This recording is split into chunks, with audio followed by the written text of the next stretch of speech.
ये तो हमारे भारत और भारतीयता के मूल में है और ये निरंतर होते रहने वाली चीज़ है। कारण है कि व्यक्ति की अपनी अपनी धारणा और अपना अपना अपना विश्वास है, अपने प्रैक्टिसेज हैं। स्वामी विवेकानंद ने बहुत एक महत्वपूर्ण सूत्र कहा था, बहुत महत्वपूर्ण वाक्य कहा था कि यदि व्यक्ति को स्वतंत्रता दे दी जाए तो हर व्यक्ति का अपना अपना धर्म होगा। हमारे यहाँ बहुत अच्छी बात वेदों में कही गई, मुंडेर मुंडेर मतिर्भिन्ना, हमारे यहाँ भारतीय परंपरा में कही गई मूल रूप से। और हर व्यक्ति की एक अपनी सोच है, हर व्यक्ति अपने अनुसार ईश्वर को सोचता है, प्रकृति को सोचता है, जीवन को सोचता है। तो परस्पर संवाद होना बहुत आवश्यक है और ट्रूथ के पास पहुंचने के लिए कन्वर्सेशन, संवाद एक महत्वपूर्ण हिस्सा है। हमारे यहाँ उपनिषदों में जब संवाद है और कि जो ईश्वर को पाना चाहता है या मोक्ष को पाना चाहता है वो क्या करे, तो उसके लिए महर्षि ऋषि कहते हैं कि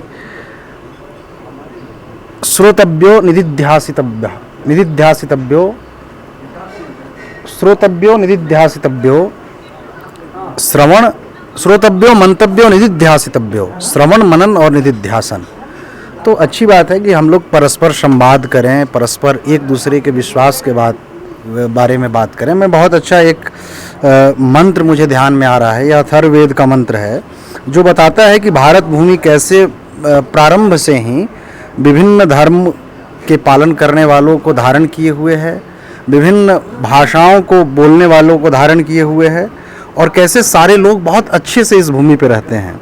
तो अथर्ववेद का वह मंत्र है, जन्म बिभ्रति बहुधा विवाचसम नाना धर्माणम पृथ्वी यथौकसाम सहस्रधारा द्रविणस्य मेदुहा ध्रुवे वधेनुरिव प्रस्फुरन्ति।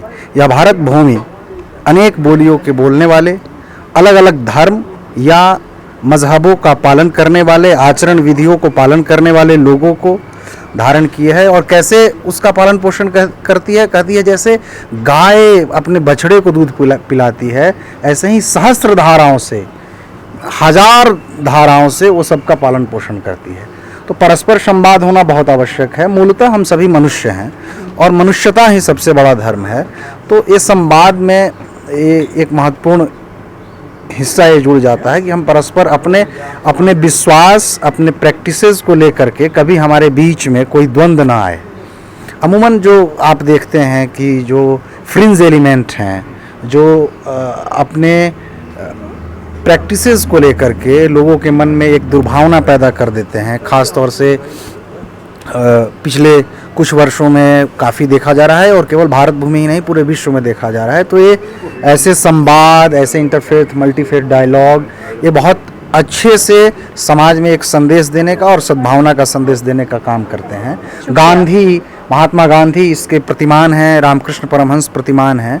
और आपको बताऊं, यहाँ मेरे साथ सफ़ी अहमद हैं, खुदाई खिदमतगार, एक लाल कुर्ती के नाम से आप जानते होंगे, खान अब्दुल गफ़ार खान साहब बड़े गांधीवादी हुए। उनका एक संगठन था खुदाई खिदमतगार। उन्होंने फिर वो संगठन बीच में बंद हो गया था, तो आप लोगों ने 2012 में उसको शुरू किया और वहाँ इन लोगों ने एक सबका घर बनाया है दिल्ली में। आप जाएंगे गफ़ार मंजिल में, जामिया के पास। तो सबका घर में जो घरेलू हिंसा से प्रताड़ित लोग होते हैं या दंगे या फसाद से परेशान लोग होते हैं, वो आकर के वहाँ शरण मिलता है और वहाँ कोई धर्म, जाति, मजहब की कोई दीवार नहीं होती है। तो इस तरह के नई चीज़ें होती रहनी चाहिए और ये लगातार होती रहनी चाहिए। यही भारत और भारतीयता है, मेरी सद्भावना है इसके साथ।